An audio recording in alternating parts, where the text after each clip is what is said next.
One of the challenges working at a big company is, what does content look like there? I know you have lots of thoughts about quantity versus quality, Right. and you kind of get caught into the how many personas and how many funnel stages, Right. sending you down that quantity path. But there are lots of other challenges when you're dealing with content at big companies. What does that look like for you in your world? Yeah, we're seeing it more and more and more. And part of it is that more people want to make content and more should make content. So every group all over the world wants to make content. And why wouldn't they? It serves them all. And so then it becomes a case of, all right, you're not going to be able to make it all centrally. So what's the role of the center? And what we've been evangelizing for a while is a content center of excellence or a center of content excellence. It could be either one. And that's the idea that what you are there is a center of best practice. You might produce some of the big pieces that then get shared out and then repurposed and localized. But mainly you're evangelizing best practice content marketing. And you're also making sure everyone's sharing everything so that there's some kind of portal in the middle that says, don't make that piece. We have that in this place already. Just adapt it. So I think there really is a changing role of the center. And early in content marketing, the center pretty much had to do it all to figure it out. Now the center can't do it all anymore, and it's really an enabling, facilitating role. So something else that feeds into, something that I think about a lot, is what I call the culture of content. In other words, once you build that center of excellence and you build that content team in the middle that's trying to manage content across the enterprise, how do you get people to understand kind of what content means, what content can do for them, what good content even looks like? Yeah, it's a really good question. And I think culture is totally undervalued as a contributor to success in all this.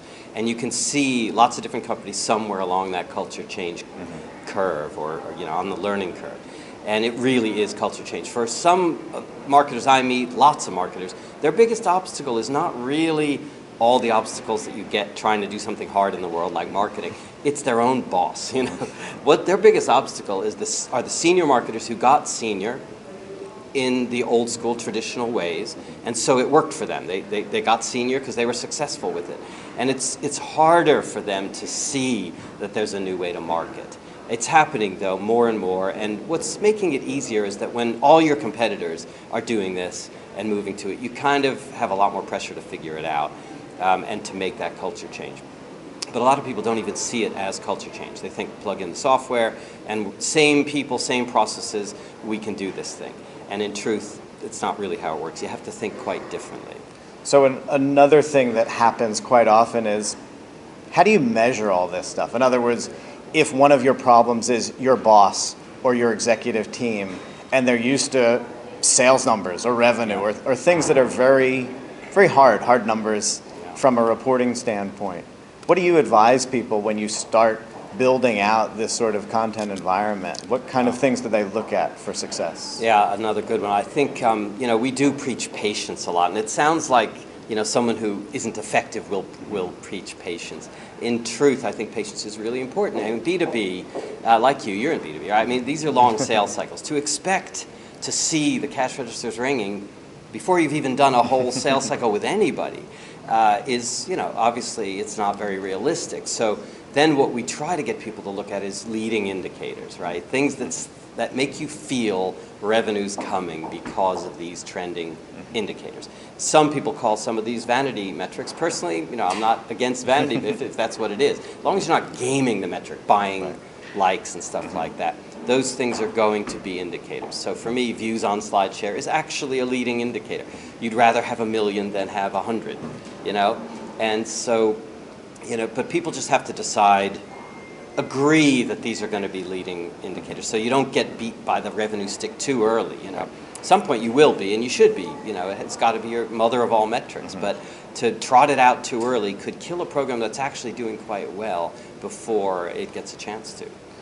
Well, and I think you made a great point. You said the word agree, and it's really important to set people's expectations of what that success is going to look like, and can we agree on these metrics that this is what our success means as you go into a program? That's huge. That agreement and alignment, that's a big part of the culture you were talking about before.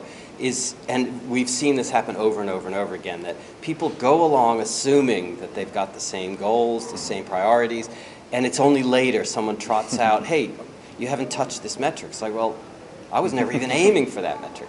So you're kind of hit with a stick that you never even, bought into. You didn't even buy into that metric. And that upfront agreement on what are we in this for, what are we going to be measuring, how do we know we're doing well, makes a huge difference. It buys you the support of all your stakeholders. Without that, it's very, very hard to keep pushing this thing forward.